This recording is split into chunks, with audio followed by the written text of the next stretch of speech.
ဟုတ်ကဲ့ခင်ဗျာအားလုံးပဲမင်္ဂလာပါခင်ဗျာဒီဗီဒီယိုလေးရဆိုပဲတငယ်ချင်းတို့အတွက်ဘိုးတူတဲ့တစ်ခုရသွားလိမ့်မယ်လို့မျှော်လင့်ပါတယ်ခင်ဗျာ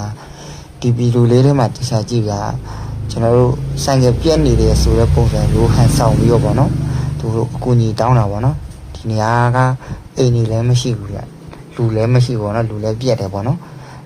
သူကတော့ဒီ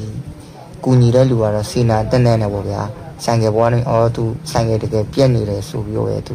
ကူညီပေးဖို့သူလုံနေတာဗောနော်ဒါပေမဲ့ဒီနှစ်ယောက်ကမှာကအကြံစီရှိတယ်ဗျအခုမြားပြထားတဲ့သူကတော့သူကဒါစေနာတက်နေနဲ့ကူညီတာဗောနော်သူတို့ရဲ့အကြံစီကိုမသိဘူးဗောနော်ဒီညမှာလူကလည်းတော်တော်ပြက်တယ်ဗျဟုတ်ကဲ့ခင်ဗျာအဲကြောင့်မို့အခုဗီဒီယိုလေးကိုကြည့်ပြီးရှင်ကူညီတဲ့လူတွေပဲကူညီပါမကူညီတဲ့လူတွေမကူညီဖို့ကျွန်တော်တို့ဒီဗီဒီယိုလေးနဲ့ကြည့်ပြီးတော့သင်ခန်းစာယူသွားပါဗျာသူကတော့အစိမ့်အရင်းမှန်နေပေါ့နော်တကယ်ပဲဆိုင်ကပြတ်တယ်ဆိုပြီးတော့သူကနေပြီးပစ္စည်းတွေထုတ်ပြီးရပါတော့ဒါကြောင့်ဟိုလူကမနှိုက်နေဘူးဗျသူကတော့ပြောမယ်သူမှအကြံလဲပေါ့နော်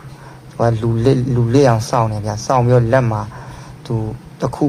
ထည့်ထားတဲ့ပုံရှိတယ်ဗျာနော်သူအမှန်ဗျပြောမယ်ဆိုရင်တော့သူဆိုင်ကလူချင်တော့ပေါ့နော်ဒီနေရာမှာ main ကလေးတာဆိုရင်တော့မလွယ်ဘူးဗျာနော်သူချောင်းရပါတော့လူအကဲခက်ဟိုဘက်ဒီဘက်ကြည့်နေပါတော့လူလုံးဝလစ်ပြီးဆိုမှသူလောက်မှာပေါ့နော်ဟိုတယောက်ကတော့သူပြက်နေတဲ့နားမှာပဲအာယုံဆိုင်နေဗျ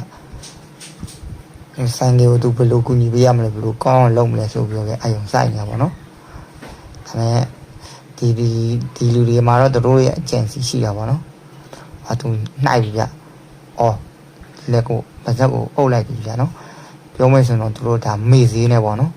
မေ့စည်းနဲ့အုပ်ပြီးတော့သူတောထဲကိုခေါ်သွားတာပေါ့နော်တောထဲမှာခေါ်ပြီးသူတောထဲမှာမိနေတဲ့အချိန်ပြစ်ထားခဲ့ရပါတော့ပြီးတော့သူဆိုင်ကရဲ့တောတွေပါတွေအကုန်လုံးပေါ့နော်ယူလာတာပေါ့နော်တော်တော်ကြောက်ဖို့ကောင်းပါလေဗျာအခုကိလူတွေဆိုဘယ်သူမှမယုံရတော့ဘူးနော်ဘယ်သူမှကိုယ်စိတ်တက်လို့မျိုးယုံကြည်ပြီးကူညီလို့မရဘူးဗျဒီဗီဒီယိုလေးကတက်တည်ပဲနော်ဒါဆိုရင်တို့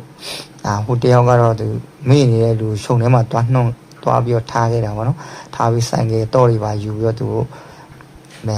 မောင်းလာပြီပေါ့နော်ဒါကြောင့်မို့လူတိုင်းကိုမကူညီပါနဲ့ဗျာကိုယ်စိတ်နဲ့နိုင်ပြီးလုံးဝမကူညီကြပါနဲ့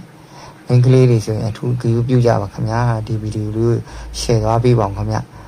အားလုံးပဲအထူးကျေးဇူးတင်ပါတယ်ခင်ဗျာ